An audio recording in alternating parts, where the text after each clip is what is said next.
مرکز توزیع تذکره الکترونیکی متقاضیان پاسپورت واقع در کارت 3 به تعداد 48 نفر پرسنل کاری داره که در یک شفت از ساعت 8 بجه الی 4 بجه در وقت اوقات رسمیت به مراجعین خدمات ارائه میکنه. متقاضیان پاسپورت باید تعویض بانکی پاسپورت با خود داشته باشند. تعویض بانکی که بیا برای پاسپورت ثبت نام میکنن و مو تعرفی که تعرفه دولتی است در افغانستان بانک تسلیم میکنن. تعرفیش و کاپیش ما برای فرم ضمیمه میکنیم.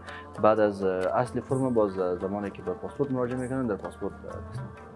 در حدود 450 500 الی 600 نفر روزانه در اینجا بایومتریک میشه و دوباره توزیع تذکره برای از صورت میگیره.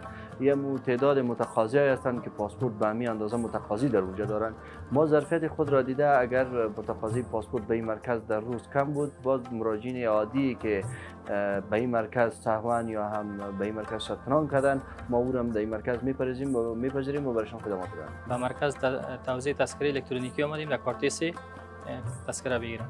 نیاز به پاسپورت داشتم، یکم تکلیف داشتم، میخواستم برم پاکستان، خواستم پاسپورت بگیرم. زمانی که به ریاست پاسپورت مراجعه کردم گفت شما تذکره الکترونیکی داشته باشین. باز رفتم از طریق اینترنت فرم پر کردم.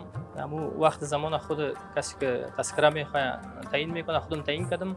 باز اینجا آمدم این تذکره را گرفتم. و دیگه ای که تذکره سابق که بود یک نفر میتونست چندین تذکره بگیره. او جعل و تزویر و چی صورت میگرفت فریب چیزا.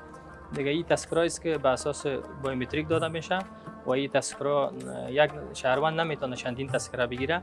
پیام ما به همه شهروندای افغانستانی است که از این پروسه حمایت کنن، بیان تذکره بگیرن به خاطر سهولت خودشان. زمانی که میخواین پاسپورت بگیرن باید تذکره الکترونیکی داشته باشن. زمانی که میخواین کارمند یک ادارهشان باید تذکره الکترونیکی داشته باشن. در آینده شاید بسیار کارهای دیگه باشه که نیاز بر از تذکره باشه.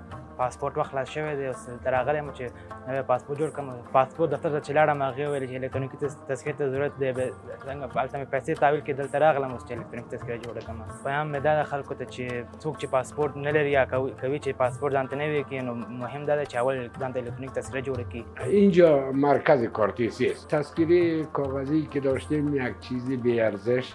حال ما افسوس میخوریم خارج از کشور که میبینیم که بسیار یک چیزی مقبول دستشان هست که نه خراب میشه، نه چرب میشن، نه پاره میشن، نه گم میشن و بسیار جای کم میگیرن.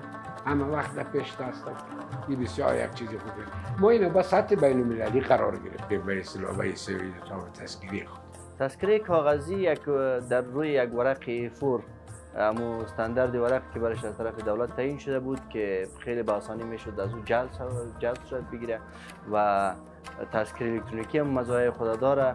از جلد ایجا کاملا جلوگیری صورت گرفته. یک نفر نمیتونه داره چندین تذکره الکترونیکی باشه. تمام پروسه ثبت نام به دست خود مراجعین هست که باید ثبت نام بکنن. انتخاب وقت هم به وقت به دست مراجعین هست. وقتی که انتخاب میکنن در تاریخ معینش به دفاتر مراکز توزیع تذکره الکترونیکی مراجعه بکنن. خدماتی که قرار است برشان ارائه شود به شکل خوبتر ارائه شود. مرض مهلکی که اخیراً دامنگیر جامعه ما شده، ما تدابیر ممکنی خود را اتخاذ کردیم در مرکز.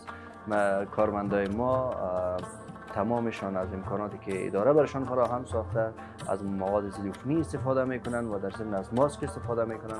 خواهش ما هم از تمام مراجعین ما همی است در زمان مراجعه به دفاتر توزیع تذکره الکترونیکی فاصله اجتماعی را مراعات کنند تا حد ممکن و با ماسک بیان به مراکز.